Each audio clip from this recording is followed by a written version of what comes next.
Hello, મારું નામ નિહારિકા પટેલ છે. આઈ એમ 43 યર્સ ઓલ્ડ. હું અહીંયા બોપલ સ્ટર્લિંગ સિટીમાં રહું છું.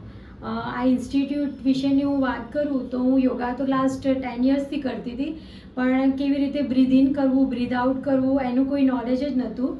તો અહીંયા સર જોડેથી એ જ શીખ્યા કે કેવી રીતનું બ્રીધ હોલ્ડ કરવાનું. અને એનાથી બેનિફિટની વાત કરું તો લાઈક આફ્ટર 40+ એજ હોર્મોનલ ઇમ્બેલેન્સ પ્લસ મોનોપોઝની બી શરૂઆત થાય, તો એની અંદર આપણા નેચરમાં, આપણા સ્વભાવમાં જે ચેન્જીસ આવે આનાથી એટલું કામનેસ ફીલ થતી હતી. પ્લસ બીજી એક વાત કરું કે મને હાઇપર ટેન્શનની બી થોડાક ઇસ્યુ હતા. My husband is also doctor, તો એમણે સજેસ્ટ કર્યું કે હમણાં હાલ ટેબ્લેટ ચાલુ ના કર, તું યોગા કે તને જેમાં ઇન્ટરેસ્ટ હોય કર. તો અત્યારે હું મારું બીપી જો રેગ્યુલરમાં ચેક કરું તો ઇટ ઇઝ 130, 130ની આસપાસ આવે છે, વિચ ઇઝ નોર્મલ.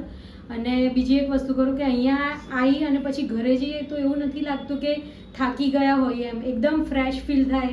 ઘરે જઈને કંઈ બી કામ કરવાનું હોય કે ક્યાંય બી જવાનું હોય ને તો એકદમ એનર્જી, ફૂલ ઓન એનર્જી અહીંયાથી ફીલ કરીને ગયા હોઈએ ને એવું લાગે છે. સો sir, thank you very much. Thank you so much.